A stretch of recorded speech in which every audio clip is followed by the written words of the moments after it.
चव पूनमच्या हातची या रेसिपी चॅनलमध्ये तुमचं अगदी पुन्हा मी स्वागत करते। तर ज्या आपल्या रात्रीच्या चपात्या राहतात त्या अशाच शिळ्या असतात, तर वाया न घालवता आपण आज मस्तपैकी लहान मुलांसाठी नाश्त्यासाठी झटपट अशी रेसिपी तयार करणार आहे।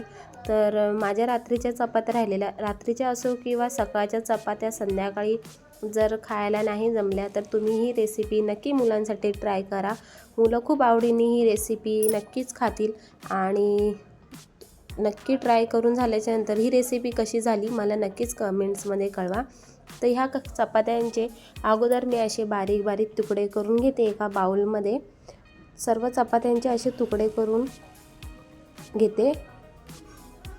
त्यानंतर सर्व तुकडे करून झाल्याच्या नंतर याला अजून आपण बारीक त्याचा म्हणजे चिवड्यासारखा चुरा करायचा आहे। त्यामुळे मिक्सरच्या जारमध्ये एकदा याला मस्तपैकी फिरवून घ्यायचं आहे। ह्यामध्ये पाणी वगैरे याचा काहीच वापर करायचा नाही आहे।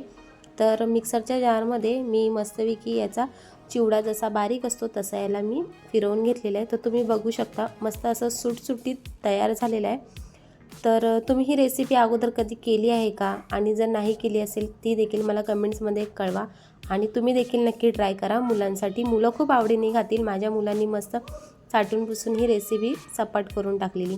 त्यानंतर त्याचं आपण जारमधून फिरवून घेतल्याच्या नंतर दुसऱ्या साईडला मी एक फ्राय पॅन ठेवून त्यामध्ये तेल गरम करून जिरा, मोहरी आणि कढीपत्त्याची पाने तडतडून घेतलेली। त्यानंतर आपल्याला ह्यामध्ये 2 बारीक चिरलेला कांदा व्यवस्थित गोल्डन रंग येईपर्यंत मस्तपैकी याला तेलामध्ये फ्राय करून घ्यायचं आहे।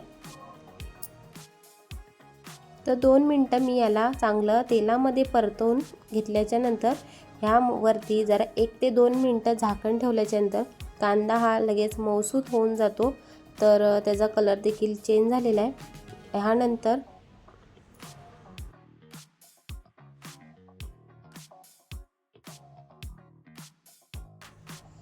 कांदा मस्तपैकी फ्राय झालेला आहे। आता आपल्याला यामध्ये काही मसाले टाकून घ्यायचे। तुमचे मुलं ज्या आवडीने म्हणजे तिखट वगैरे खात असतील त्या आवडीने तुम्ही ह्यामध्ये मसाले ॲड करू शकता। सर्वात प्रथम अर्धा चम्मच मी हळद टाकून घेतलेली, 1 चम्मच लाल तिखट मसाला। तुमच्या मुलांच्या चवीनुसार आवडीनुसार तुम्ही ह्यामध्ये मसाले ॲड करा। त्यानंतर थोडासा गरम मसाला ह्यामध्ये टाकून व्यवस्थित मसाले मिक्स करून घेतले। त्यानंतर आपण जे मिक्सरमधून चपात्यांचा चुरा करून घेतलेला ते ह्या मसाला आणि कांद्यामध्ये व्यवस्थित मिक्स करून घ्यायचं आहे।